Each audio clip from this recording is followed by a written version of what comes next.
Fala pessoal, beleza? Eu sou o Fábio, sejam muito bem-vindos ao canal de Resenhas dos Perdidos no Tempo, onde a gente bate papo e troca ideia sobre quadrinhos, RPG e assuntos relacionados. Então, se liga aí que a resenha de hoje já vai começar. Nosso assunto é RPG, a gente vai retornar aqui ao universo de Castelo Falkenstein. Quem tá ligado no movimento, quem já tá inscrito aqui no canal, sabe que a gente já falou em diversos vídeos sobre Castelo Falkenstein, abordando um pouco das regras, uma coisa ou outra ali da lore, do cenário, enfim. Eu vou deixar aqui no card a nossa playlist do Castelo Falkenstein para você poder acompanhar todo o material que a gente já produziu sobre esse cenário, beleza? Inclusive, conto com os comentários de vocês para dizer se vocês curtem esse formato, né, de ir só pensando alguma coisa aqui e ali do sistema do livro para a gente ir conhecendo ele um pouco melhor, beleza? Hoje, o tema que a gente vai abordar aqui de Castelo Falkenstein são os anões. Olha só, já fizemos um vídeo falando sobre dragões e agora a gente vai falar um pouquinho sobre os anões nesse cenário do Castelo Falkenstein. Mas por que os anões? Eles têm muitas coisas que são diferentes, né, do que a gente está acostumado de ver nos cenários de fantasia medieval, né? Até porque Castelo Falkenstein não é um cenário de fantasia medieval, a gente está aqui na era vitoriana, né? Uma tecnologia steampunk e tal, então é outra pegada. Mas ainda assim, os anões eles são apresentados aqui de uma forma bem diferente do que a gente costuma ver em outros cenários. Por isso eu acho que vale a pena a gente conhecer um pouquinho mais sobre eles. E foi esse o motivo também pelo qual a gente já abordou aqui os dragões, né? Como é que funcionam os dragões aqui no universo de Castelo Falkenstein. Então, sem mais delongas, vamos conhecer os anões.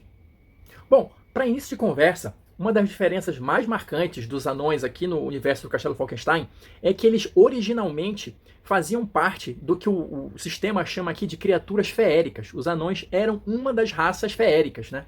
Então, tudo que é sobrenatural aqui no Castelo Falkenstein geralmente é associado com essa questão das culturas feéricas. E os anões faziam parte disso. Por que eu estou dizendo faziam? Né? Os anões eles abdicaram dessa herança feérica deles e perderam aí uma série de poderes, né, que são inerentes aos povos feéricos aqui de Castelo Falkenstein. Se vocês quiserem, eu posso fazer um vídeo também específico sobre as criaturas feéricas, né? Só se manifestar aí nos comentários.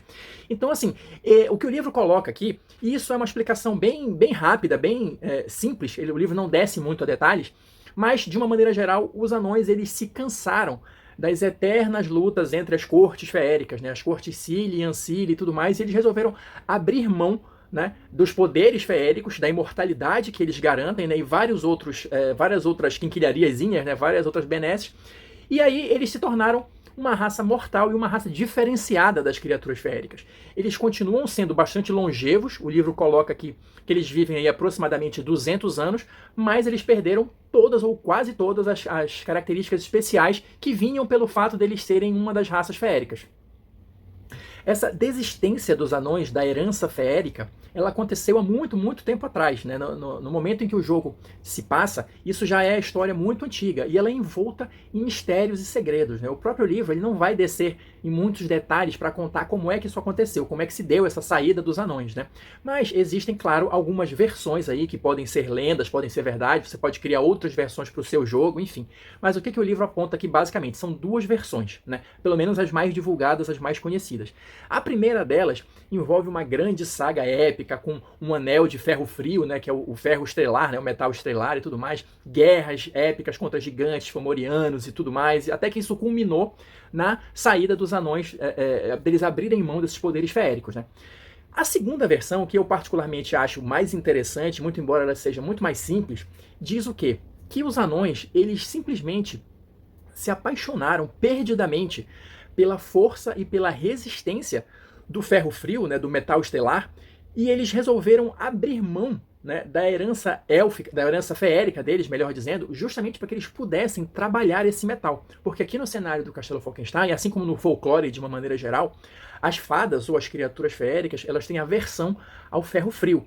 E aqui no cenário do Castelo Falkenstein, o ferro frio é o metal estelar. Então os anões sempre tiveram aqui nesse cenário essa pegada com metais, né? Então o ferro frio, o metal estelar, é o metal supremo. Então eles precisavam, de alguma forma, conseguir trabalhar isso. Mas eles, sendo criaturas feéricas, jamais poderiam se aproximar muito ou sequer trabalhar esse metal. Então, por conta desse desejo, dessa paixão pelo metal, eles acabaram abrindo mão da herança feérica deles para que eles pudessem se tornar o que eles são hoje, né, no momento em que o cenário é ambientado, que são os artífices supremos do cenário de Castelo Falkenstein. Esse é um outro ponto que eu acho que diferencia os anões do Castelo Falkenstein. Porque, assim, geralmente a gente pensa ou vê em outros cenários os anões muito associados à questão da mineração, mas a mineração de gemas preciosas, né? Ouro e tal, e rubis e pedras preciosas, ouro é metal, enfim. Mas nessa pegada, aqui no Castelo Falkenstein, eles não estão tão associados assim à questão da mineração. Eles preferem deixar isso para os parentes mais próximos deles, os kobolds e tal, que vão ali e metem a mão na massa e tal, nessa questão da mineração. Eles são muito mais artífices, engenheiros, né? Eles, na verdade, criam, né, mecanismos surpreendentes com a tecnologia, né, steampunk ou vaporpunk, enfim. Então, os anões são, como eu falei, considerados os artífices supremos em tudo que tange a metal. Né, metal e suas diversas aplicações. Então, mecanismos, engenhocas, coisas, aparatos com movidos a vapor, a corda, até com tecnologia mágica. Só que assim, a gente vai falar mais pra frente aqui no vídeo sobre as características dos anões. Então aqui, eles também não são muito afeitos à magia, mas eles podem trabalhar em conjunto com outro personagem, né, que tenha essa facilidade com a magia para criar também mecanismos mágicos.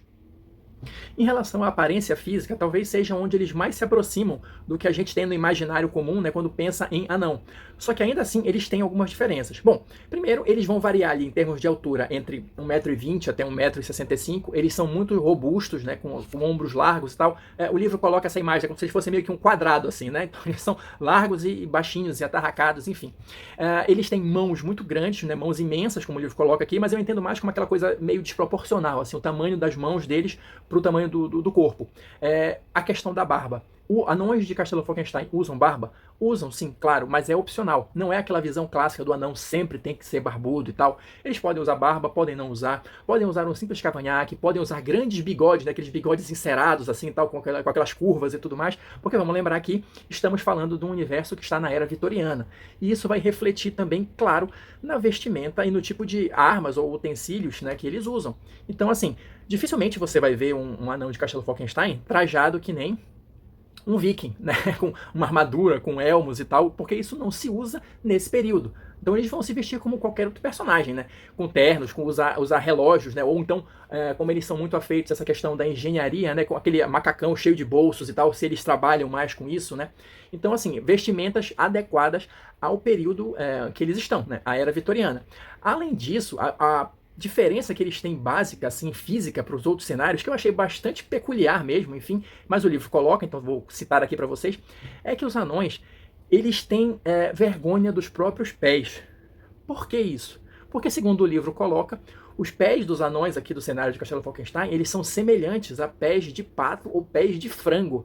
Bizarro, né? Mas, juro, tá escrito isso no livro. Então, os pés dos anões estão sempre cobertos por botas, por qualquer tipo de calçado e tudo mais. E o livro até coloca, se você quer despertar a ira de um anão, você faz algum comentário sobre os pés dele e tal, esse tipo de coisa. Então, tirando essa particularidade envolvendo os pés, fisicamente eles são bem parecidos com o que a gente tem no nosso imaginário.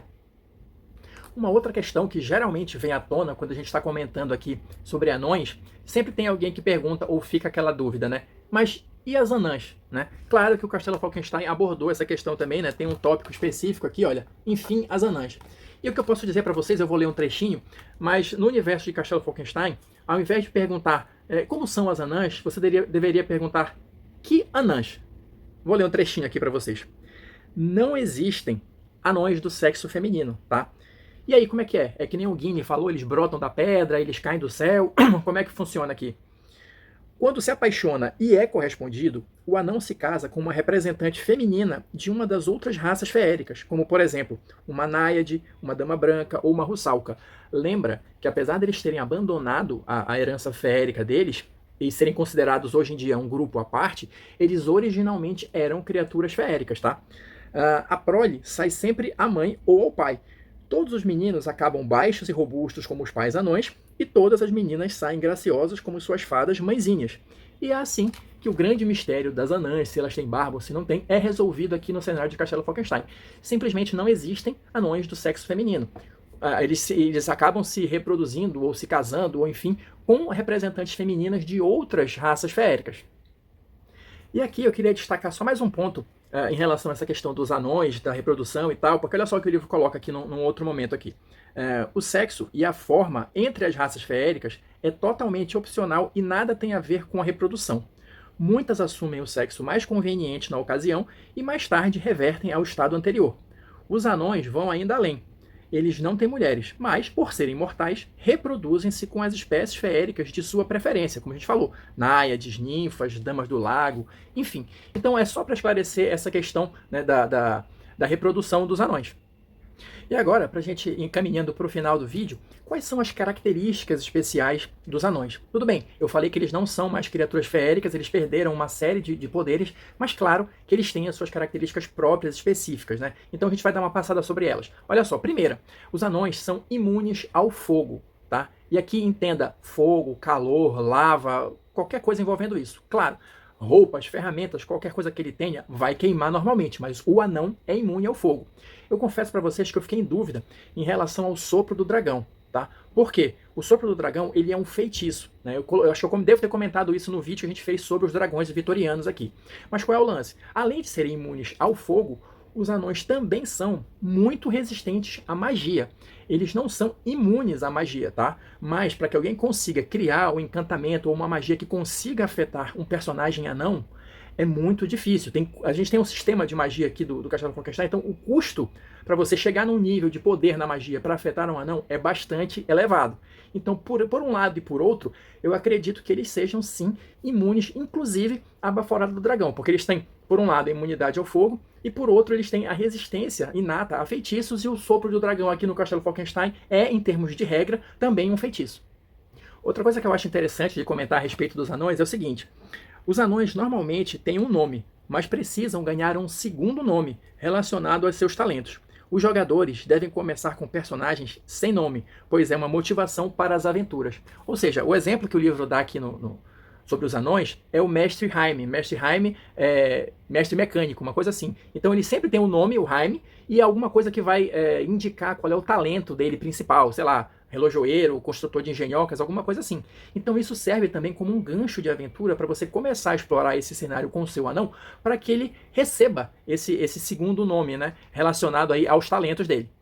E por fim, os anões têm uma característica que é descrita, olha, como amor aos metais. O que essa característica confere para os anões? Primeiro, eles têm a habilidade de farejar, e é isso mesmo, farejar metal até 300 metros de distância. E o livro coloca aqui que pode ser até uma quantidade relativamente pequena. É como se você farejasse uma comida, né, algo que desperta ali os seus sensos olfativos. O anão tem a mesma coisa, só que relacionado a um metal. Além disso, a habilidade em mecânica de todo um anão engenheiro, ela vai subir em até 2 níveis, caso ele esteja trabalhando em alguma coisa com metal. Então é por isso que eles têm toda essa grande afinidade com metal. Eles são realmente muito bons no que eles fazem. Então é isso, pessoal. Espero que vocês tenham curtido aí, né, o nosso vídeo falando sobre os anões do universo do Castelo Falkenstein. Lembrando que o livro é publicado aqui no Brasil pela editora Retropunk, que é parceira aqui do canal. Então se você quiser livros da editora com desconto, se liga aí na descrição do vídeo que tem uma dica bacana para vocês. Quem assistiu até agora, muito obrigado. Deixa aí seu like, seu dislike, os comentários, que sempre são importantes pra gente continuar trocando ideias. O que vocês acharam aí dessa pegada diferenciada dos anões do Castelo Falkenstein, beleza? Deixem aí pra gente continuar se comunicando e a gente se encontra nas próximas resenhas.